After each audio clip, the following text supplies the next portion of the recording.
তার বাবের জীবনের অনেকগুলো পরীক্ষা হলো। বাবের জীবনের সবচেয়ে বড় পরীক্ষা ছিল অগ্নি পরীক্ষা। তারপরে তিনি কেনানে চলে গেলেন। কেনানে যাওয়ার পরে সেই জীবনে আরো অনেক পরীক্ষা। লম্বা ঘটনা আমরা বলবো না, সংক্ষেপে যেটা বলেছি যে বিষয়টা আমাদের সাথে সম্পৃক্ত, সেখানে আমরা চলে যাচ্ছি। এই অগ্নি পরীক্ষা চাইতো আরো কঠিন পরীক্ষা ছিল নিজের সন্তানকে কুরবানির পরীক্ষা। এটা ঘটেছিল কেনানে জীবন। ইব্রাহিম আলাইহিস সালাম যখন কেনানে গেলেন, সেখানে দুর্ভিক্ষ দেখা দিল। সেখান থেকে মিশরে যেতে লাগলেন।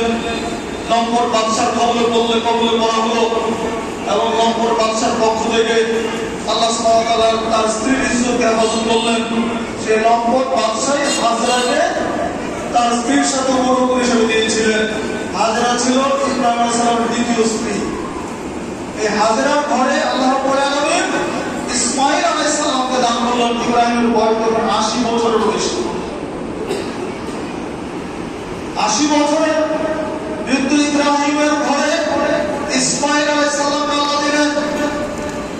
ইসমাঈল জন্মের পরে আবার পরীক্ষা শুরু হয়ে গেল। আল্লাহ আবার পরীক্ষা বললেন। ইসমাঈল জন্মের পরেই তার মাকে দিয়ে মক্কায় পাঠিয়ে দিলেন। জনমানবহীন মরু প্রান্তরে শিশুপুত্র ইসমাঈলকে নিয়ে হাজরা সাথে এক মশক পানি আর এক থলে খেজুর দিয়ে সেখানে রেখে চলে আসছেন।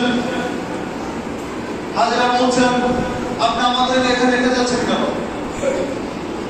ইব্রাহিম মুখ ফুটে কোনো কথা বলতে পারছেন না। আল্লাহ নির্দেশে তিনি এটা করছেন। ২-৩ বার জিজ্ঞেস করার পরে হাজরা জিজ্ঞেস করলেন, আপনি কি আমাদেরকে আল্লাহর নির্দেশে রেখে যাচ্ছেন? ইব্রাহিম আলাইহিস সালাম শুধু মাথা নেড়ে ইঙ্গিত করলেন যে হ্যাঁ, আল্লাহর নির্দেশে রেখে যাচ্ছি। তখনই হাজরার হৃদয়ের উপরে যে বাক্যটি বেরিয়ে আসলো, তিনি বলে উঠলেন, আল্লাহ, যদি ঘটনা তাই হয়, আল্লাহর নির্দেশে যদি আপনি আমাদেরকে রেখে যান, তাহলে নিশ্চয়ই আল্লাহ আমাদেরকে ধ্বংস করবেন না। মানুষ নেই, জন নাই, খাবারের কোনো ব্যবস্থা নেই।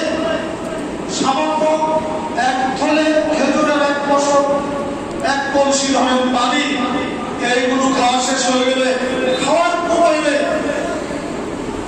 আর মা যদি খেতে না পায়, বাচ্চা দুধ পাবে না, বাচ্চা বাঁচবে কি দিয়ে? অথচ আল্লাহর উপর দৃঢ় বিশ্বাস, আল্লাহর প্রতি তাওয়াক্কুল কত বেশি তাতে ছিল, তিনি বলে দিলেন যে আল্লাহ আমাদের ধ্বংস করবে। সুবহানাল্লাহ। এরপরে হাজরা এই যে সাফা মারওয়া পাহাড়ে সাই করা হচ্ছে, বা হাজরা এই নিদর্শন এখন চলছে কিয়ামত